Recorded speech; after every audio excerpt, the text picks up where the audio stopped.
여러분, 주님은 불가능이 없으십니다. 맞지요? 예.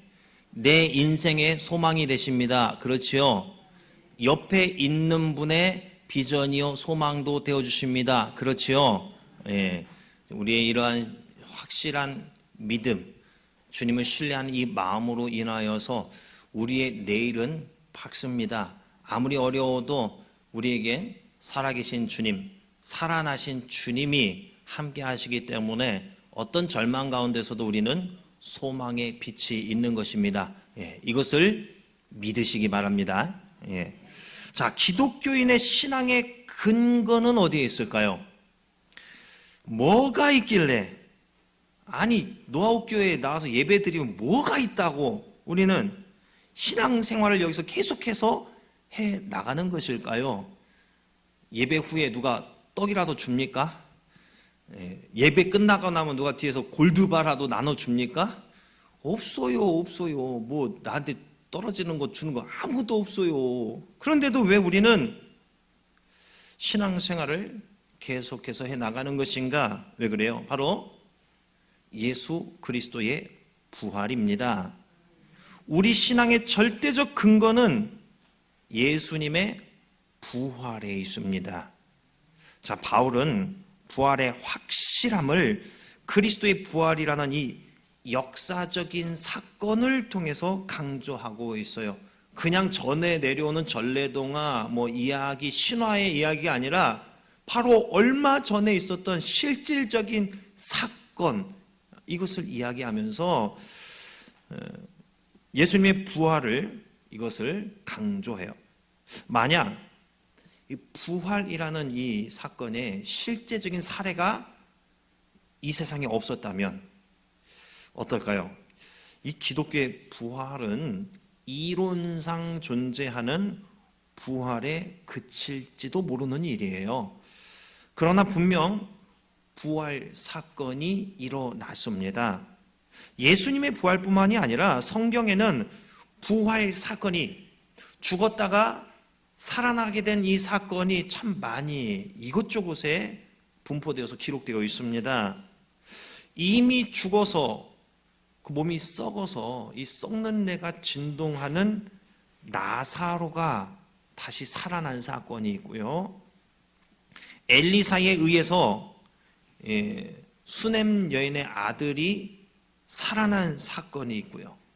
또 바울의 설교를 듣다가 조는 바람에 3층에서 떨어져 죽은 청년 유두고가 바울에 의해 살아난 사건이 있습니다. 이 사건이 저에게는 참 큰 위로가 됩니다. 그 능력 있는 사도 바울조차도 설교할 때 성도가 졸아서 3층에 떨어져서 죽어버렸는데, 그러면서 그래 사도 바울도 그랬는데 하면서 참 큰 위로가 되고 그렇더라고요. 근데 또 예수님이 죽으시던 때 성소 휘장이 이게 확 찢어지면서 땅이 진동하며 바위가 막 터졌습니다. 그러면서 무덤이 열렸어요. 성경에는 자던 자의 성도의 몸이 많이 일어났다고 했는데, 이 자던 자는, 그렇죠, 우리는 부활하니까 깊은 잠에 들은 상태라고 우리는 이렇게 표현을 하죠. 이 자던 자는 또 세상적으로 표현하면 뭐예요? 죽은 사람이에요. 죽은 사람이 무덤에서 살아나게 되는 거예요. 일어나게 되는 거예요. 그런데 이제 예수님이 죽으셨을 때 이렇게 살아나게 되면서 또 예수님이 부활하셨을 때에 이 살아나게 됐던 이 성도들이 무덤에서 이제 나와가지고 예루살렘 성에 들어와서 많은 사람에게 자신의 모습을 보여주어요. 자, 이 일을요, 성경은 이 예수님의 무덤을 지키고 있던 백부장과 또 그 근처의 사람들이 이것을 보고는 이 두려운 마음이 들면서 뭐라고 했느냐? 이는 진실로 하나님의 아들이었도다. 이렇게 예수님을 인정하는 말을 합니다. 성경에서 이 사건은 근데 단지 몇 줄로만 이렇게 기록되어 있어요. 이 사건 외에도 기록해야 될 사건들이 너무나 많기 때문에 이걸 뭐 자세하게 뭐 막 이렇게 조명해서 이게 아니라 간략적으로 기록하고 일어난 사건이다, 사실이다, 이 역사성을 증명하고 그냥 넘어가고 있어요. 실제로 엄청난 사건이었던 거죠, 이거는. 여러분, 이 성경에 기록되었을 때, 죽은 사람의 무덤에 일어났대, 예루살렘 성에 들어가지고 사람들에게 보였대, 그렇구나, 대단하구나, 이렇게 넘어갈 일이 아니에요. 만약에요, 노아 장례식장에서요, 장례식을 마치고 보길도에 있는 선산에 묻혀있던 사람이요, 어느 날 그 사람이 스스로 무덤에서 싹 나와가지고는 이몽리 농협 앞에 딱 서 있다고 생각을 해보세요. 어때요? 얼마 전에 내가 그 사람 가서 조문해가지고 그 사진에 그 웃고 있는 영정사진 보고 왔어요. 그 사람 여기 서 있는 거예요. 그럼 어때요? 왔다, 살아났어, 반갑소, 이거 인사 누가 그렇게 했어요? 깜짝 놀라죠. 기절초풍할 일이죠. 기자들이 몰려들 것이고 아마 이것은 뭐 영화로도 제작되지 않을까요? 여러분 상상해 보세요. 여러분의 가족이 무덤에서 나와서 어느 날 일 마치고 딱 집에 들어가 안방에 딱 있는 거예요. 그 사람은 살아나고 내가 죽을 일이에요. 깜짝 놀라가지고, 그렇죠? 자, 이런 일이 예수님의 죽음과 부활의 때에 일어난 거예요. 예수님의 부활에 대해서 사람들 의심을 하면서 부활했다고 조작할지 않을까 싶어서 그걸 염려를 해서 무덤을 지키고 있던 이 백부장과 그 수하들이 이런 일이 일어나는 것을 보고는 예수님의 존재를 인정하지 않을 수가 없었던 거죠. 성경 곳곳에는 죽은 자가 살아난 사건이 기록되어 있습니다. 이 사건들의 하이라이트가 바로 예수 그리스도의 부활 사건이죠. 부활은 여기서 머무는 것이 아니라 역사적으로 이야기에서 머무는 것이 아니라 역사적으로 일어난 실제 사건입니다. 이렇게 실제로 일어난 부활 사건이 그렇다면 나에게, 여러분에게 어떤 영향을 끼치고 있습니까? 성경에 기록된 수없이 많은 부활 사건들을 내가 인정하고 받아들이고 거기까지만 진행되어서는 안 된다는 거예요.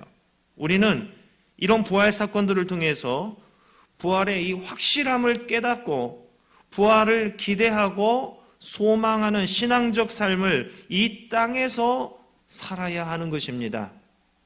자, 부활이 지금의 내 삶에 자극이 되어야 하는 거예요. 영향력이 있어야 되는 거예요. 자, 이 부활 신앙으로 산다는 게 어떤 의미가 있을까요?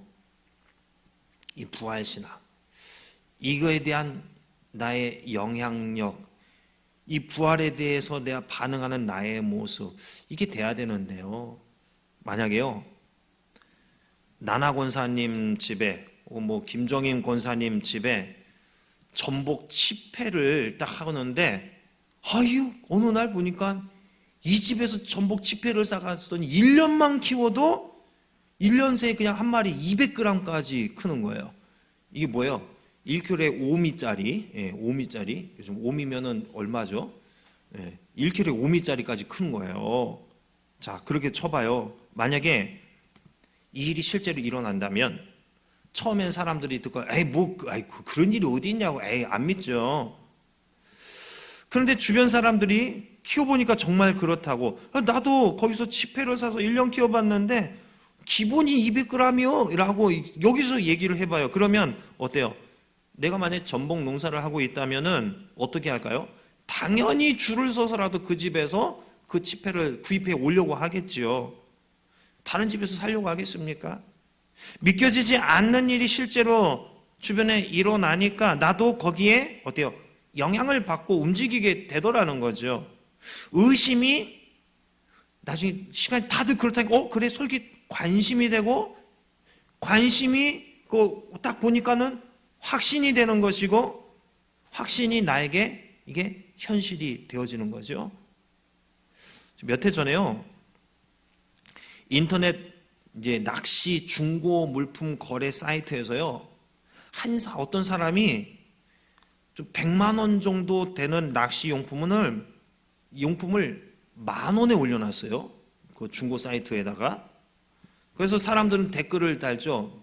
장난치지 말라고. 여기서 할 일 없으면 딴 데 가서 하지. 왜 여기서 이딴 짓거리를 하냐. 운영자는 이 사람 그냥 쫓아 좀 내달라고 막 이렇게 글을 하면서 막 비난하는 글이 올라왔어요. 사기꾼 아니냐 하면서 별의별 부정적인 반응이 댓글에 쭉쭉쭉 달았어요. 이슈가 됐어요. 며칠 뒤에 댓글이 하나 달렸는데 그 댓글을 단 사람이 정말 그 사람한테 그걸 10,000원에 구입한 사람이 댓글을 달았어요. 그래가지고 이거 장난 아니고 진짜띠다. 받아보니까 사기꾼 아니고 진짜 100만 원짜리 낚시용품 보내줍디다. 이걸 올린 거예요. 그래서 사람들은요 거기에 대해서 뭐라 하냐 놀래는 반응도 있는가 하면은 왜 이런 식으로 와서 여기 물을 흐리냐고 뭐 하는 짓이냐고 아니 사회 불만이 있으면은 다른 사람한테 이런 거 영향 주지 말고 그냥 혼자 어떻게 해결해라 뭐 이런 식으로 티내면서 이렇게 하냐 이게 무슨 꼬장이냐 하면서 맹비난을 했어요. 그런데 보통 다른 사람들은 왜 맹비난을 해요? 아쉬우니까 내가 저걸 샀어야 돼 이런 거죠. 근데 정말 그것을 10,000원에 구입한 사람의 마음은 어떨까요? 사람들이 뭐라고 비난하든 어떤 그 사람 뭐요? 콧노래 부르고 있을 거 아닙니까? 여러분 부활 사건은요 이 땅에 일어난 실제 사건이에요. 방금 예로 들었던 이 사건에 비할 수 없는 엄청난 사건이 일어났어요. 그런데 우리는 과연 이 부활 사건에 어떤 영향을 받고 있나요? 부활이 내 삶을 어디까지 바꿔놨나요? 이미 죽어 무덤에 들어간 사람이 살아나고 결코 해결될 수 없었던 죄의 문제가 해결되어 천국 문이 모든 이에게 활짝 열리게 되었는데 나는 이 놀라운 사실에 얼마나 감동을 받고 얼마나의 영향을 받고 이 부활 사건에 대해서 내 인생에 얼마나 이것을 반영하며 살아가고 있습니까? 부활이 여러분의 삶을 얼마나 자극하고 있습니까? 바울은 부활을 부인하는 자들에게 그리스도의 부활이라는 구체적인 역사적 사례를 들어서 부활이 확실하다는 것을 강조하고 있습니다. 그럼에도 불구하고 육체의 부활을 극구 부인하는 자가 있다면 그는 결국 그리스도의 부활을 부인하는 것이 된다고 경고하고 있어요.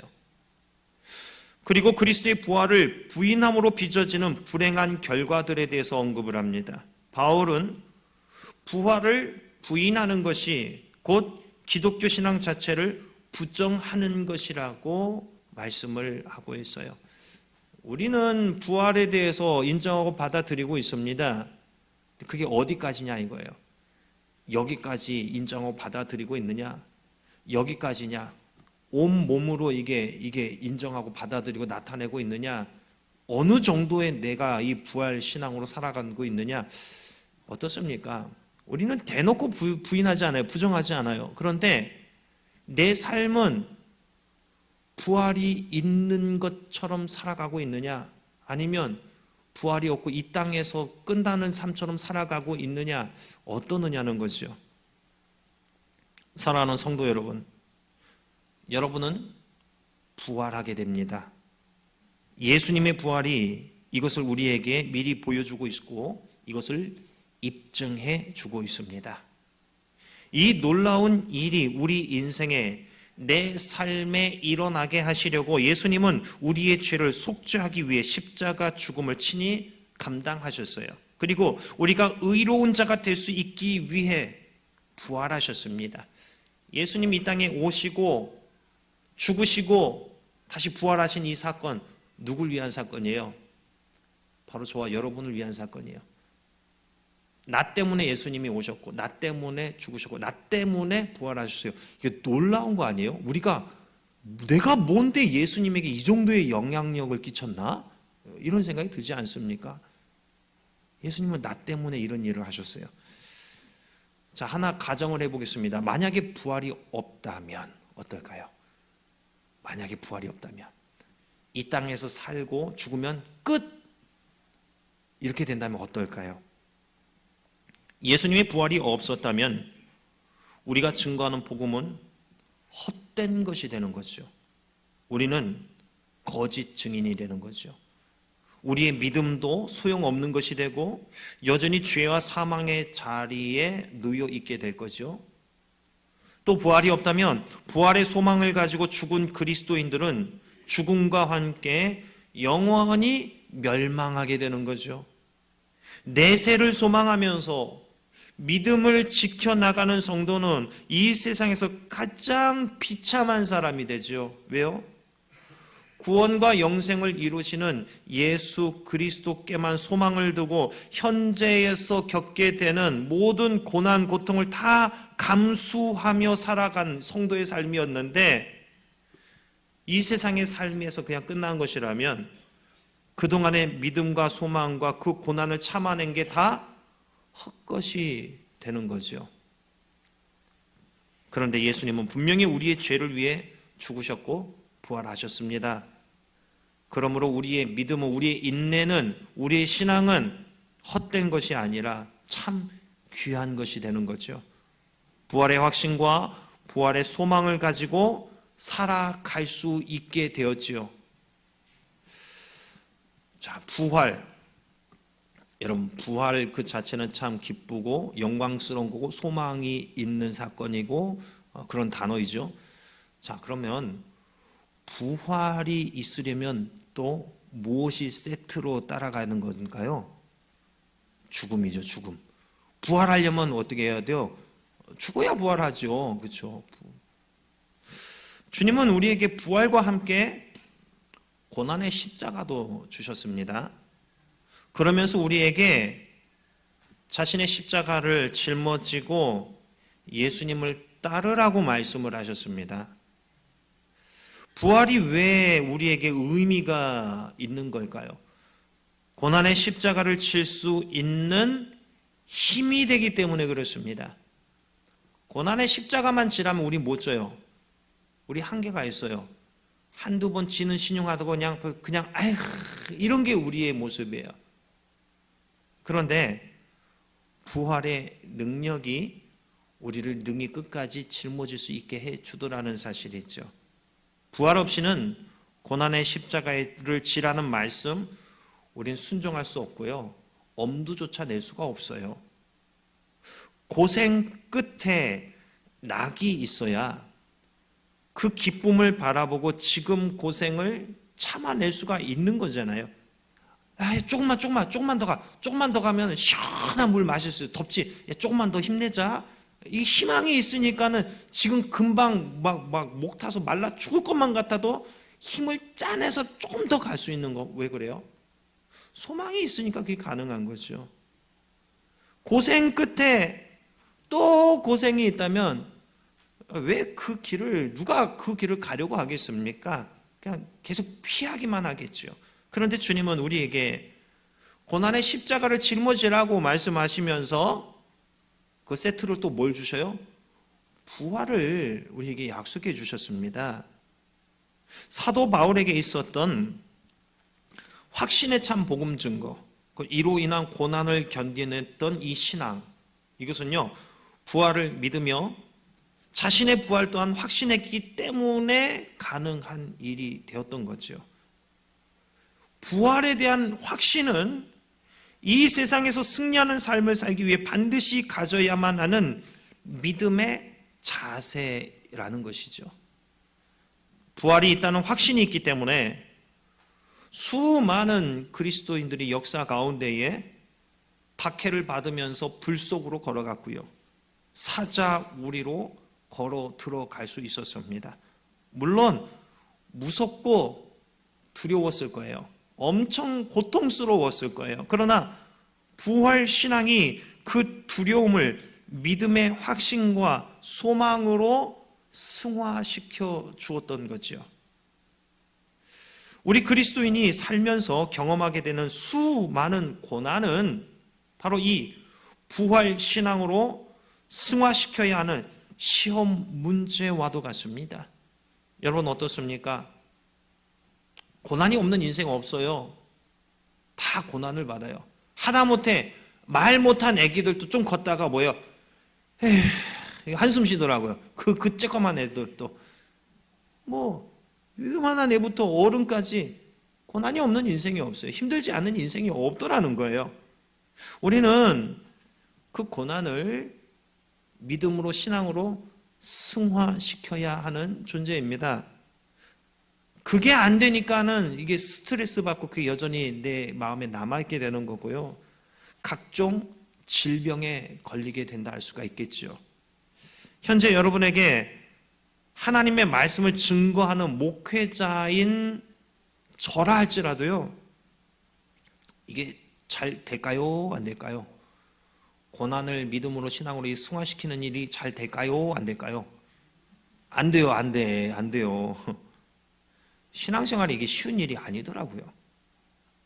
저와 여러분은 신앙화되는 과정 가운데 있습니다. 완벽하게 신앙인화 되지 않았어요. 화되어 가는 과정 가운데 있어요. 이 과정 가운데 누구는 여기 있고, 누구는 여기 있고, 누구는 여기 있고, 이 차이가 있을 뿐이지 조금씩 신앙화되어 가는 과정 가운데 다 있어요. 우리는 별의별 문제를 주님과 동행함으로써 그 문제들을 무력화시킬 줄 알아야 됩니다. 이게 신앙의 성숙한 정도가 되는 거예요. 솔직히 우리는 별의별 일 앞에서 참 예민해집니다. 아프고 병약하고 신경질적인 반응을 하는 것이 솔직한 우리의 모습, 저의 모습이에요. 얼마나 고통스러운 상황을 이걸 신앙으로 무력화시키고 그리스도의 평안을 나타내고 누리느냐, 이게 신앙의 정도가 되는 거죠. 이게 잘 안 되니까요, 어때요? 많은 목회자들도요, 질병에 걸려요.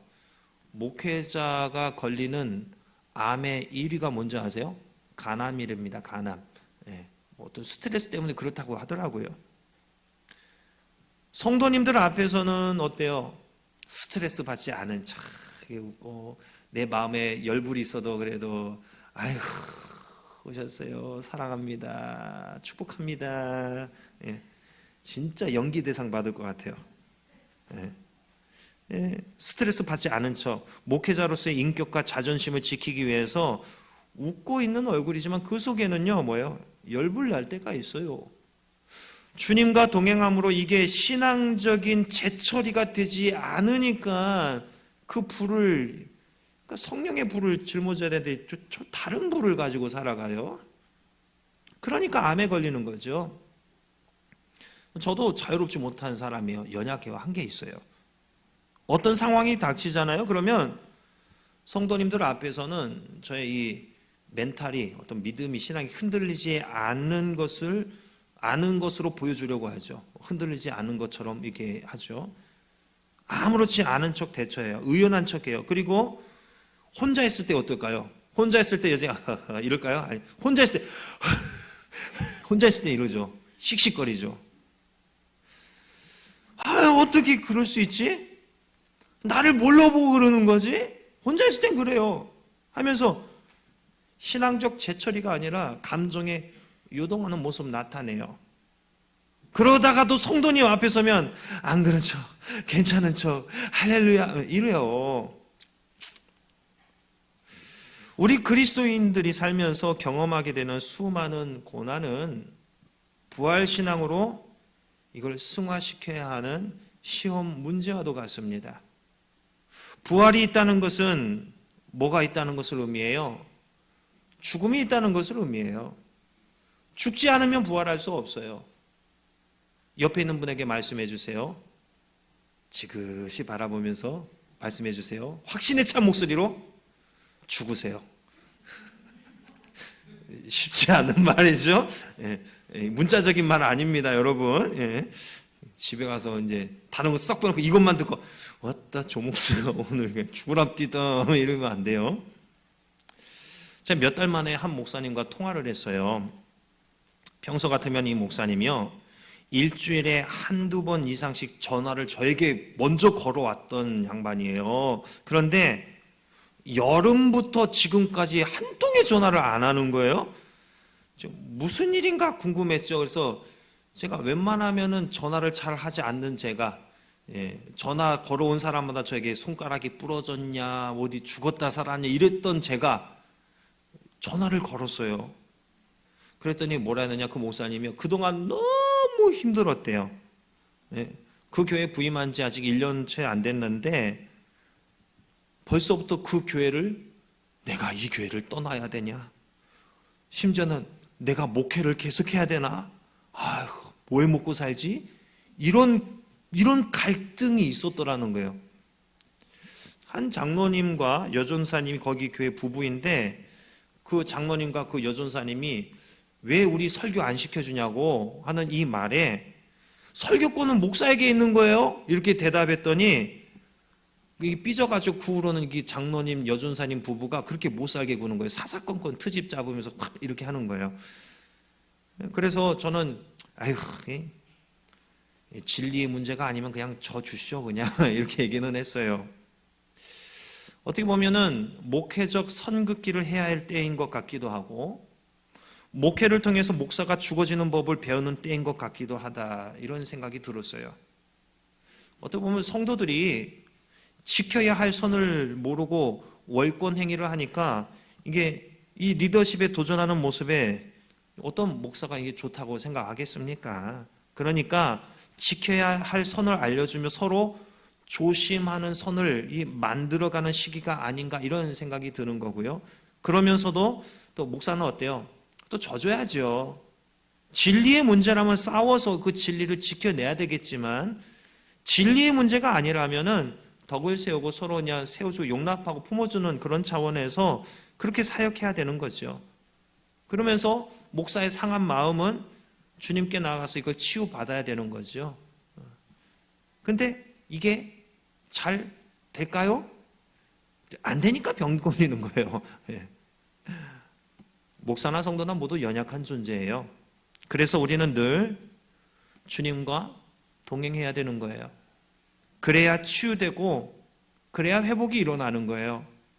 이게 안 되잖아요. 그러면 니마 그 강을 건너지 마오. 이 돌이킬 수 없는 강을 건널 수밖에 없는 거예요. 주님과 동행하지 않으면 우리는 감정적으로 대처하게 되고 상처가 깊게 패여서 회복 불능의 상태까지 가게 되더라니까요. 이번 주에는 몇 성도님들과 이제 식사하면서요, 이 강경해진 제 마음에 이제 좀 이완제 처방을 좀 내 마음에 해야겠구나, 이런 생각이 들었어요. 선을 그었던 제 마음을 돌이켜서 다시 품고 다시 도전해야지, 이런 생각이 들게 되었습니다.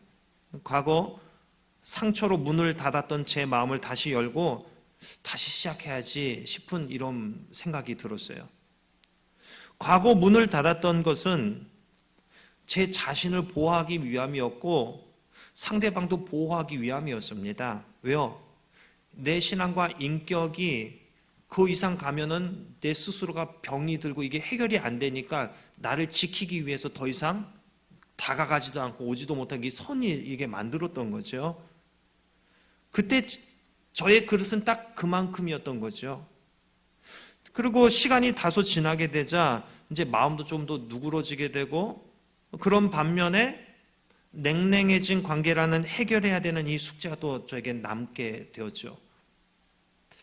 요즘 제 고민은요, 남전도회입니다. 이게 활성화가 잘 안 되는 거예요. 저마다의 마음에 보면 교회를 사랑하는 마음이 다 있어요. 그런데 서로 간에 이게 잘 뭉쳐지지가 않는 거예요. 우리의 헌신과 희생이 절대적으로 필요하다는 것을 느낍니다. 여러분, 부활신앙으로 살기 원하시다면 죽어져야 됩니다. 내 가치, 내 생각, 내 감정, 이걸 지워낼 수 있어야 돼요. 주님은 십자가를 지라고 하셨지 자기 생각을 주장하라고 하지 않으셨어요. 십자가는 고난입니다. 편한 길 아니에요. 여러분이 교회를 위해, 복음을 위해 고난을 자처하지 않으면 여러분 인생에 또한 우리 교회 공동체에 십자가가 바로 설 수 없습니다. 이제는 여러분 모두가 십자가를 세울 수 있도록 십자가의 고난을 결단해야지 싶은 그 시기가 온 것 같아요. 오늘 십자가라는 씨앗이 심겨지지 않으면 내일은 그 어떤 열매도 맺어질 수 없습니다. 여러분과 하나님과의 관계에서 더 넓혀서 여러분과 여러분의 관계에까지 이런 신앙의 도전을 이루어내시기 바랍니다. 신앙의 교류를 하세요. 신앙의 만남을 가지세요. 이것을 위해 여러분 개인을 이제는 희생할 수 있기를 원해요. 십자가를 짊어지는 거예요. 하나님은요, 그런데 이걸 보고 계셔요. 어떤 좋은 결과 일어나냐만 우리는 성공이나 결과에 익숙한 삶을 살아왔기 때문에 이거에서 성공하느냐 실패하느냐 여기에서 기분이 업되고 좌절하고 그러는데 하나님은 어때요? 결과는 하나님이 책임져 주시는 거고 이것을 위해서 도전하는 그 모습 그 자체를 보고 계시고 그거를 평가하시고 그걸 기뻐하시는 게 우리 하나님이세요. 셀 모임할 때 특히 남자분들 좀 성실하게 참석해 주세요. 하나님은 이것을 보고 계시는 거예요. 남전도의 모임이 있으면 열일 제쳐두고 참석해 주세요. 이것이 하나님 앞에 희생이 되고 섬김이 되는 거예요. 하나님은 바로 이 모습을 보고 계세요. 인간적으로 볼 때 아이고 모임에 갔더니 뭐 특별한 것도 없더라 하면서 다음 모임에 참석하지 않는 것은 여전히 내 생각으로 나를 교회를 모임을 경영해 나아가는 모습이라 할 수 있는 거죠. 여러분 별 볼일 없는 모임이라 할지라도 그 모임을 위해서 내 시간과 계획을 맞추고 희생, 헌신, 섬기는 거 하나님이 보고 계셔요. 하나님 앞에 드려지는 예물과도 같은 거예요.